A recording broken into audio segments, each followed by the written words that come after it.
প্রিয় দর্শক, আসসালামু আলাইকুম ওয়া রাহমাতুল্লাহি ওয়া বারাকাতুহু। সুপ্রিয় দর্শক, আশা করছি আল্লাহ তাআলার অশেষ রহমতে আপনারা সকলে অনেক ভালো আছেন। তো দর্শক, আজকে এরকম একটি ভিডিও নিয়ে হাজির হয়ে গেলাম, যে ভিডিওতে আমরা আপনাদেরকে বলবো যে কলমের মধ্যে ফু দিয়ে যদি আপনি লেখা শুরু করেন, আপনার পরীক্ষায় ফলাফল ভালো হবে এবং আপনি ভালো একটা রেজাল্ট করতে পারবেন। তো আসুন জেনে নেওয়া যাক সেই আমল সম্পর্কে। প্রিয় দর্শক, আমাদের সমাজে অনেক ছাত্রছাত্রীরাই আছে যারা অনেক মেধাবী, কিন্তু তারা পরীক্ষার সময় গিয়ে তারা অনেক ঘাবড়ে যায়। তারা কি লিখবে সেটা ভেবে পায় না, মানে মাথার মধ্যে উত্তরটা ঘুরপাক করে, কিন্তু কি লিখবে কি না লিখবে এগুলো ভেবে তারা পরীক্ষার মধ্যে কিছু লিখতে পারে না, তাদের মাথার মধ্যে কিছু আসে না। পরে দেখা যায় কি সে পরীক্ষাতে ফেল করে।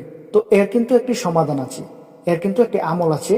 যে আমলটি করে বা যে দোয়াটি পড়ে যদি আপনি কলমের মধ্যে ফু দেন বা পরীক্ষার হলে গিয়ে যদি আপনি এই আমলটি বেশি বেশি করেন, এই দোয়াটি বেশি বেশি পড়েন, তাহলে আপনার পরীক্ষার রেজাল্ট ভালো হবে।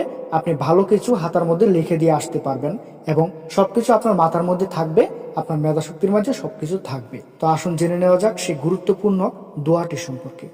প্রিয় দর্শক, অনেকে জানতে চাই যে কলমের মধ্যে ফু দিয়ে যে আমল করে কলমের মধ্যে ফু দিলে ভালো ফলাফল করা যায়।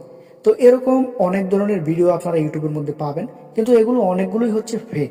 আসলে এরকম কোনো আমল নেই যে আমল করে কলমের মধ্যে ফু দিলে আপনি ভালো রেজাল্ট করবেন বা আপনার পরীক্ষার মধ্যে কমন পড়বে। আপনার পরীক্ষার মধ্যে তখনই কমন পড়বে, আপনি তখনই ভালো রেজাল্ট করতে পারবেন যদি আপনি ভালো করে পড়াশোনা করেন। দেখা গেছে আপনি সারা বছর কোনো পড়াশোনা করলেন না, তো তখন তো আপনি পরীক্ষার হলে গিয়ে কিছু লিখতে পারবেন না, তখন আপনি সবকিছু ভুলে যাবেন, এটাই স্বাভাবিক। তাই এরকম কোনো আমল নেই যে আমল করে কলমের মধ্যে ফু দিলে আপনি পরীক্ষাতে পাশ করবেন। আপনি পড়ালেখা যদি না করেন, তাহলে যত আমলই করেন, যত তাবিজ তুবিজি করেন এবং কলমের মধ্যে কবিরাজ দিয়ে ফু দিয়ে নিয়ে আসেন, আপনার কোনো লাভ হবে না আপনি যদি পড়াশোনা না করেন। আবার অনেকে আছে যারা পড়াশোনা করে কিন্তু পরীক্ষার খাতায় গিয়ে কি লিখবে সেটা ভেবে পায় না। তো তাদের জন্য ভালো একটি পরামর্শ হচ্ছে, আপনি পরীক্ষার হলে বসে সূরা কালাম পাঠ করবেন। সূরা কালাম পাঠ করলে ভালো ফলাফল পাওয়া যায় এবং ভালো পরীক্ষা হয়। এবং বেশি বেশি দুরূদ শরীফ পাঠ করবেন, প্রশ্ন সহজ হয়।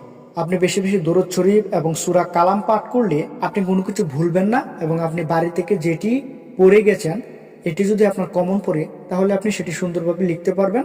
আপনার মধ্যে কোনো নার্ভাস আসবে না, আপনি নার্ভাস ফিল করবেন না, একদম রিল্যাক্সে আপনি পরীক্ষা দিতে পারবেন। তো আশা করছি আপনাদের সবাইকে বুঝাতে পেরেছি। ভিডিওটি ভালো লাগলে অবশ্যই একটি লাইক করবেন, আমাদের চ্যানেলে নতুন হয়ে থাকলে অবশ্যই সাবস্ক্রাইব করবেন। আসসালামু আলাইকুম, আল্লাহ।